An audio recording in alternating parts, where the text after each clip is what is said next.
السلام علیکم سامعین اکرام، 15 ربیع الثانی ہے، 16 نومبر ہے۔ ہماری خبر کا عنوان ہے داعی اسلام حضرت مولانا محمد کلیم صدیقی اور ان کے ساتھیوں کے بارے میں فی الحال کیا ہو رہا ہے۔ دراصل 24 گھنٹے پہلے حضرت والا کی عدالت میں پیشی ہوئی تھی، اور یہ پیشی جسمانی نہیں بلکہ ویڈیو کانفرنسنگ کے ذریعے ہوئی تھی۔ کل سے ہی لوگ کمنٹس میں دریافت کر رہے ہیں کہ حضرت والا کے ساتھ اب کیا ہو رہا ہے۔ ظاہر سی بات ہے، یہ مجھ سمیت ہزاروں لاکھوں لوگوں کی تشویش کی بات ہے، اور ہم سب کے لیے تشویش کا موضوع بنی ہوئی ہے۔ دراصل 1 مہینے پہلے ایک وکیل اس نامہ نگار کو گمراہ کر چکا ہے، اس لیے وکیلوں سے دریافت کرنا بند کر دیا ہے۔ اب ہم عدالتی رجسٹرار کی نقل کی انتظار میں رہتے ہیں۔ یہ نقل کہیں سے رات 11 بجے مجھے موصول ہوئی ہے، اسی کا میں ترجمہ کیے دیتا ہوں جو کل وہاں ہوا ہے۔ خبر تھوڑی تفصیل سے سن لیں۔ اہم خبر ہے، مبینہ تبدیلی مذہب کے معاملے میں گرفتار مشہور عالم دین داعی اسلام حضرت مولانا محمد کلیم صدیقی اور ان کے تینوں ساتھیوں کو 24 گھنٹے پہلے ویڈیو کانفرنسنگ کے ذریعے ATS NIA عدالت میں پیش کیا گیا، جہاں فاضل جج نے مولانا اور ان کے تینوں ساتھیوں کی عدالتی تحویل بڑھا دی ہے، اور یہ تحویل 14 روز کے لیے بڑھائی ہے۔ اب معاملے کی اگلی سنوائی 29 نومبر کو ہوگی۔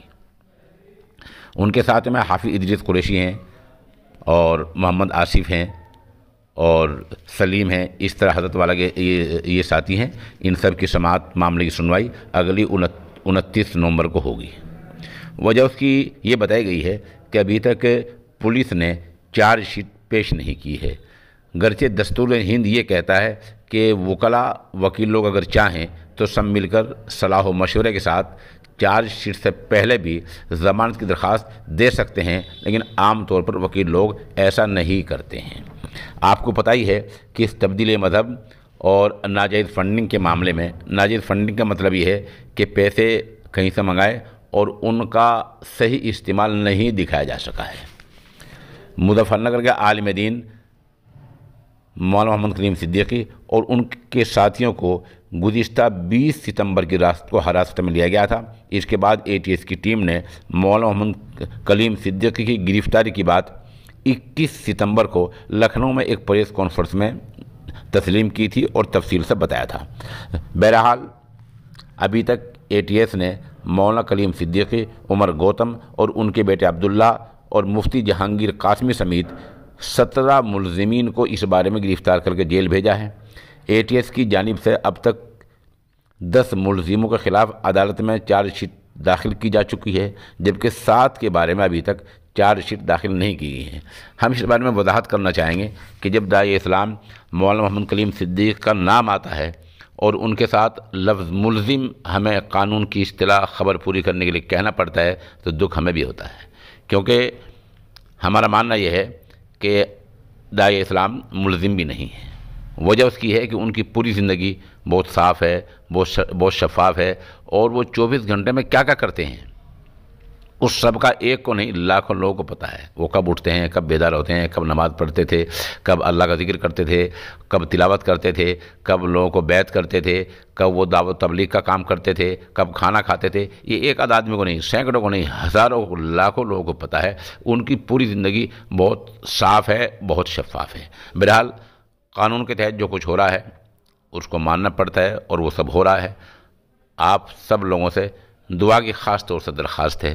جب ہم دعا کی درخواست کرتے ہیں تو بہت سے لوگ کمنٹ میں لکھا کرتے ہیں کہ محض دعا سے کام چلے گا۔ ایسا نہیں ہے۔ قانون کی جو کارروائی ہے وہ بھی کی جا رہی ہے کہ کئی وکیل لوگ مل کر معاملے کو دیکھ رہے ہیں اور قانونی لڑائی لڑ رہے ہیں۔ اس کے علاوہ کوئی دوسرا چارہ کار نہیں ہے۔ مطلب ایک طرف قانونی پیروی ہو رہی ہے اور دوسری طرف ہم دعا کی اپیل کر رہے ہیں۔ تیسرا بیچ کا کوئی راستہ ایسا نہیں ہے جب مولانا کو اس تیسرا راستہ اختیار کر کے جیل سے باہر لایا جائے۔ یہ 2 ہی راستے ہیں، قانون کی پیروی کرنا اور دعا کرنا۔ قانون کی پیروی وکلا کر رہے ہیں۔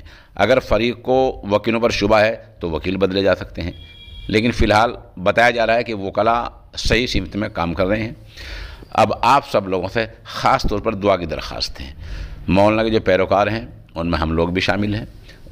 ہمیں سب کو چاہیے کہ کسی ایک مجلس میں 1000 بار سورہ نوح پڑھوا کر سورہ نوح 29ویں پارے کی ایک صورت ہے، حضرت والا کی رہائی کے لیے دعا کرایا جائے۔ مجھے ایک بزرگ نے بتایا تھا، اور ان بزرگ کی مجلس میں میں نے بارہا دیکھا ہے، جب کوئی عالمی سطح پر یا ملکی سطح پر کوئی پریشانی مصیبت آتی تھی تو وہ عام طور پر سفید کپڑا بچھا کر ایک ہی مجلس میں 1000 بار سورہ نوح پڑھوایا کرتے تھے۔ ایسی درخواست میں سب سامعین سے کر رہا ہوں۔